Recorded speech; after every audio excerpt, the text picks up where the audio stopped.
Comment devenir plus conscient?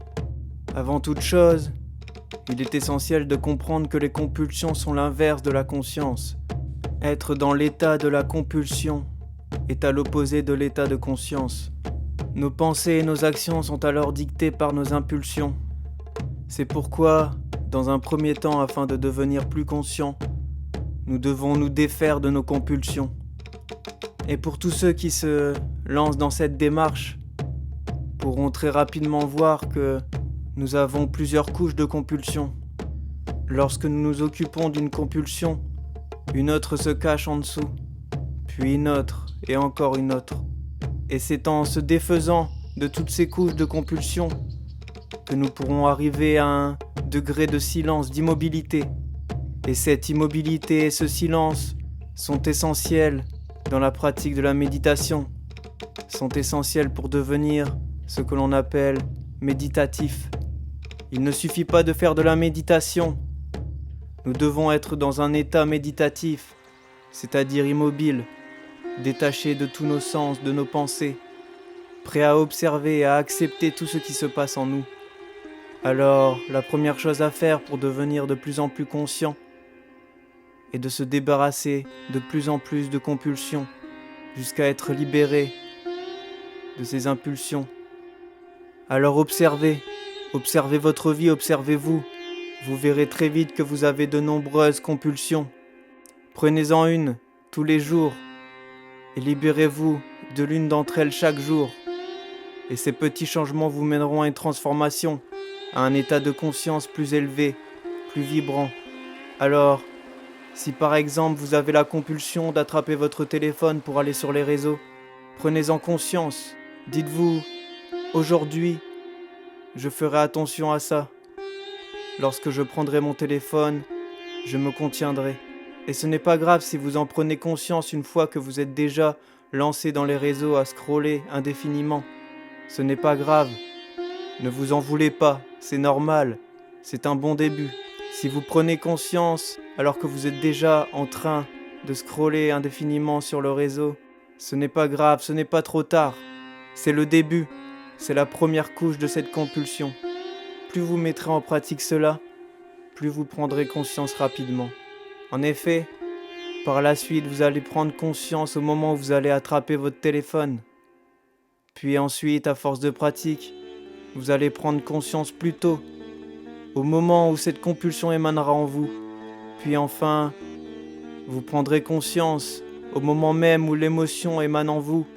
Vous pourrez alors l'observer. Et cette pratique peut être faite pour toute compulsion. Occupez-vous de toutes les compulsions qui émanent en vous. Soyez attentifs et prenez conscience petit à petit. Puis ces compulsions émaneront en vous de manière plus espacée, jusqu'à disparaître, s'évaporer. C'est d'ailleurs ce dont parlent beaucoup de yogis et de pratiquants de méditation. Au départ, nous avons beaucoup de pensées, puis plus nous les observons, plus il y a un espace entre elles. Une fois que l'espace s'agrandit, un silence s'installe. C'est pourquoi cette pratique est essentielle afin de devenir méditatif. Parce que nous créons un espace pour que notre conscience s'exprime, se libère, existe, afin que nous puissions être dans le moment présent et nulle part ailleurs. Parce que le moment présent est le seul moment qui peut être vécu. Alors libérons-nous de nos compulsions. Libérons notre conscience. Libérons notre potentiel. Parce que notre conscience est ce qui fait l'être humain un être exceptionnel sur cette planète. Alors mettez en pratique ce que je viens de vous décrire. Tous les jours, chaque jour. C'est en se changeant petit à petit, chaque jour, que l'on devient meilleur le lendemain, puis le lendemain d'après. C'est ça le processus spirituel. Ensuite, une fois débarrassés de nos compulsions, nous devons nous débarrasser de cette identification que l'on a avec nos pensées et ce que l'on n'est pas. Nous devons nous détacher de nos 5 sens. Nous devons libérer notre conscience de ces dernières entraves. Dans cette optique, j'aimerais vous lire un conte du poète soufiste Rumi.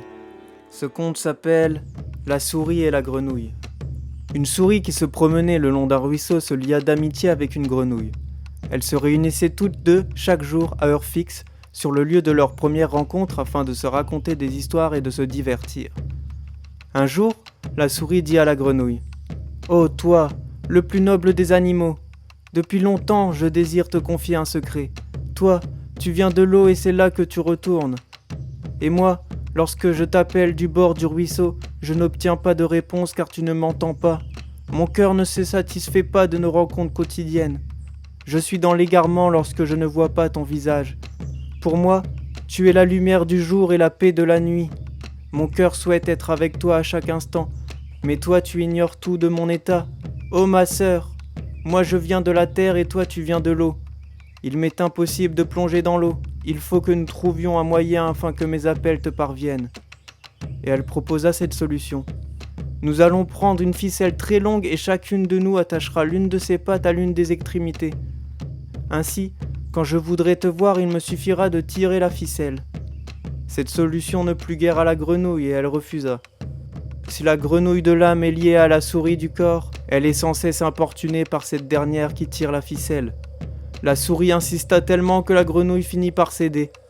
Elles se relièrent donc par une longue ficelle et, chaque fois que la souris tirait sur elle, la grenouille remontait du fond de l'eau pour converser avec son amie.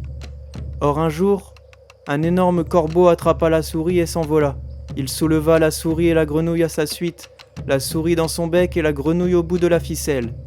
Les gens qui virent ce spectacle se dirent alors : « Voilà bien une chose étonnante ! Une grenouille créature aquatique pourchassée par un corbeau !» Quant à elle, la grenouille se disait : « Quiconque se lie d'amitié avec une créature qui n'est pas de sa sorte mérite certes la punition que je subis. » Si je vous lis ce conte, c'est parce que, en nous liant à nos pensées, à nos impressions, à nos accumulations, à ce que l'on n'est pas, on finit par être puni. Elles finissent par nous emmener là où on ne veut pas. Nous ne sommes pas libres, nous ne pouvons pas être libres. Nous nous laissons entraîner par nos pensées. C'est pourquoi nous devons aussi nous débarrasser de notre attache à ces pensées, à ce que l'on n'est pas. Pour ce faire, je ne connais pas de meilleure pratique que celle nommée Isha Kriya Yoga de Sadhguru. Vous pouvez la trouver en tapant sur YouTube, Isha Kriya Yoga. En effet, cette pratique est non seulement très efficace, mais elle est la plus accessible pour les débutants. Elle ne laisse place à aucune erreur, aucun égarement dans nos pensées. C'est une pratique simple et qui dure une douzaine de minutes. Elle peut être faite soit une fois par jour, soit 2 fois par jour.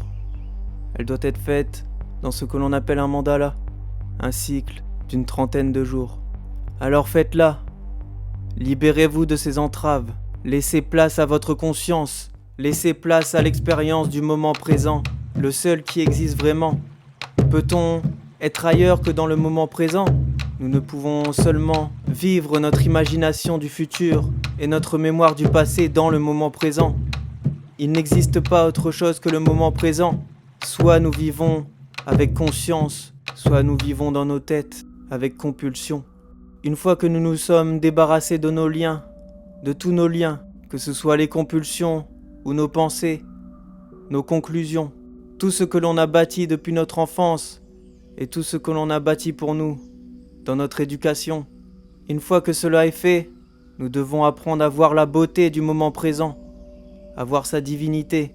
Pour ce faire, afin d'apprécier le moment présent, il est essentiel d'apprendre à rester silencieux et immobile, complètement immobile. Alors asseyez-vous en position de yoga, posez vos mains paumes vers le haut, sur vos genoux, et fixez un point, peu importe, loin dans le paysage, et restez immobile. Contractez tout votre corps puis détendez-le. Restez droit, intense, immobile, le regard qui ne bouge pas. Et restez comme ça une bonne dizaine de minutes. Pratiquez l'immobilité.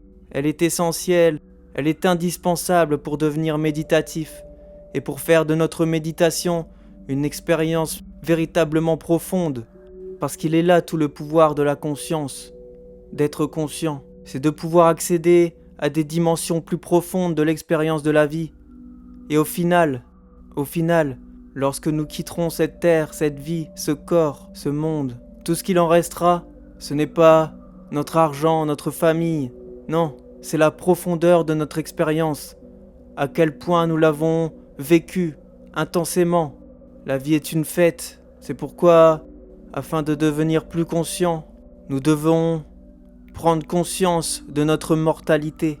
Nous ne pouvons pas être en vie si nous n'acceptons pas notre mortalité et la mort. Nous ne pouvons pas être conscients et apprécier le moment présent tel qu'il est si nous n'acceptons pas la mort. Prenez conscience de votre mortalité. Réalisez la chance que l'on a, la chance que vous avez d'être là, vivant maintenant. Prenez-en conscience. À chaque fois que vous vous levez, réalisez la chance que vous avez. Prenez conscience que vous êtes en vie. Vous vous êtes réveillé. Faites-le tous les matins et tous les soirs avant d'aller vous coucher. Imaginez que votre lit est votre tombeau, que vous ne vous réveillerez jamais, que lorsque vous vous endormirez, vous atteindrez la mort. Alors, à chaque fois que vous vous réveillerez, vous réaliserez la chance que vous avez de vous être réveillé. On prend ça pour acquis. Mais à chaque fois que vous le pouvez durant la journée, prenez conscience que vous êtes vivant. Vous êtes en vie. La vie est tout ce qu'on a. Pour devenir plus conscient, libérez-vous alors de vos compulsions, de vos liens qui vous attachent et vous trimballent partout où il ne faut pas, de la vérité à l'illusion. Revenez sur le chemin de la vérité en pratiquant la spiritualité. C'est en ayant de petites prises de conscience tout au long de la journée que l'on devient plus conscient le lendemain. Alors faisons-le chaque jour pour devenir des êtres conscients, afin de créer une planète consciente, afin d'enfin pouvoir vivre libre.